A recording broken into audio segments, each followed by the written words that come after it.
Baik, Assalamualaikum warahmatullahi wabarakatuh. Bagaimana kabarnya semuanya? Sehat? Baik. Sebelum memulai pelajaran kita hari ini, marilah kita berdoa. Al-Fatihah. Baik, saya di sini mau mendata kehadiran kalian. Selanjutnya, mengenai materi hari ini, kita akan mempelajari tentang akhlak terpuji terhadap sesama manusia. Mengenai takdir hidup manusia yang diciptakan dalam berbagai jenis dan keadaan, sehingga mengharuskan kita untuk berperilaku terpuji.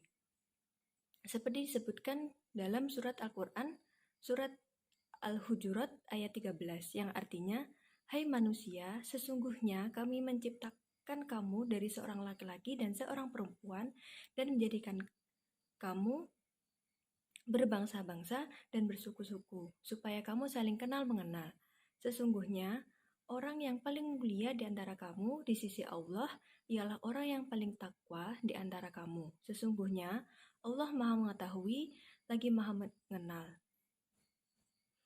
Imam Ghazali dalam kitab Ihya Ulumuddin berpendapat bahwa akhlak adalah ungkapan sikap yang menimbulkan perbuatan-perbuatan dengan mudah dan tidak memerlukan pertimbangan pikiran terlebih dahulu.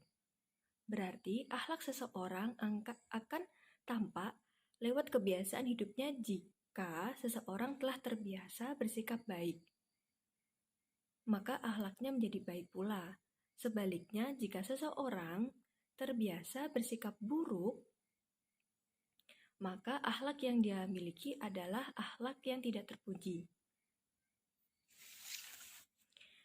Akhlak terpuji atau yang biasa disebut juga dengan akhlak karimah dan akhlakul mahmudah adalah sikap yang baik yang timbul pada diri seseorang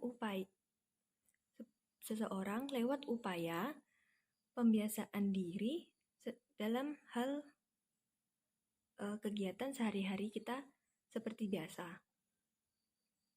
Kebiasaan seseorang untuk mengontrol setiap sikap dan hawa nafsunya ke arah yang baik dan menimbulkan ketentraman bagi dirinya sendiri dan orang lain.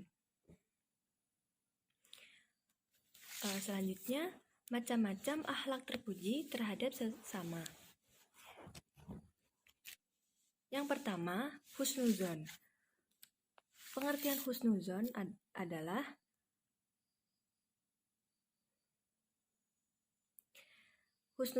setiap pikiran, anggapan, dan prasangka yang baik pada orang lain.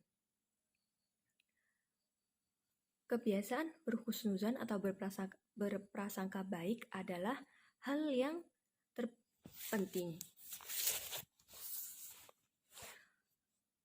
Kita bisa melakukannya terhadap sesama muslim atau beda muslim, sesama manusia, selama mereka tidak mengusik dan menzalimi kita. Jika mereka tidak melakukan hal tersebut, maka tidak ada alasan bagi kita untuk tidak bersikap baik pada mereka. Poin yang kedua dari husnuzon adalah hukum husnuzon terhadap sesama manusia. Hukum husnuzon terhadap sesama manusia adalah mubah atau jaiz atau diperbolehkan.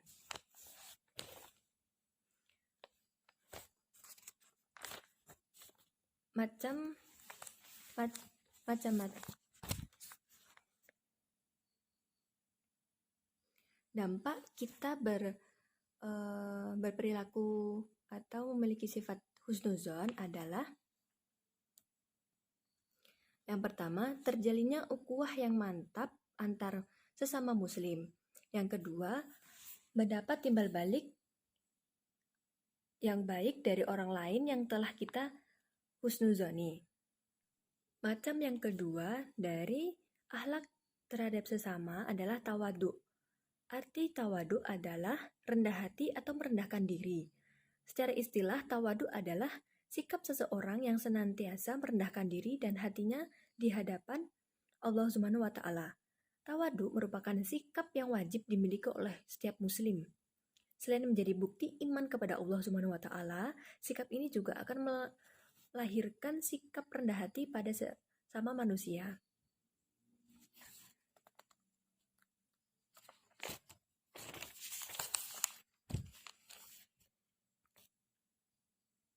Dampak positif dari perilaku tawadu adalah yang pertama, adanya hormat yang dimiliki orang lain terhadap diri kita. Kedua, memperkuat ukhuwah Islamiyah.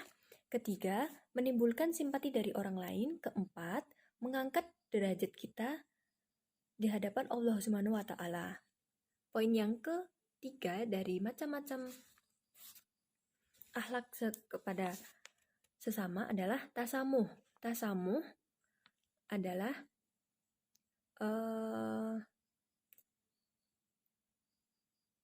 bisa disebut juga dengan toleransi, yaitu suatu sikap saling menghargai, memahami, dan bertenggang rasa atau bersimpati terhadap orang lain.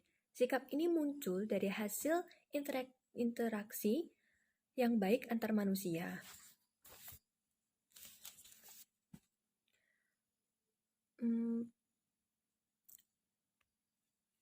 Bentuk-bentuk tasamuh dalam kehidupan kita sehari-hari, contohnya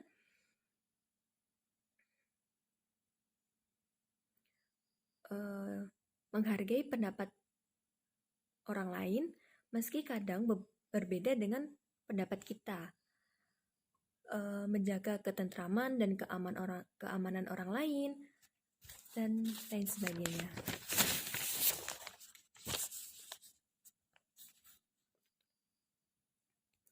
Poin yang keempat dari macam-macam akhlak terhadap sesama adalah ta'awun. Ta'awun, sikap saling menolong dan membantu antar manusia. Orang yang berta'awun gemar melakukan hal yang dapat membantu orang meringankan beban orang lain, baik diminta atau tidak. Bantuan yang diberikan tidak hanya sebatas harta benda, tapi juga tenaga, pikiran, dan sokongan motivasi. Sikap tolong-menolong ini juga sangat ditekankan ke pengalamannya oleh Islam.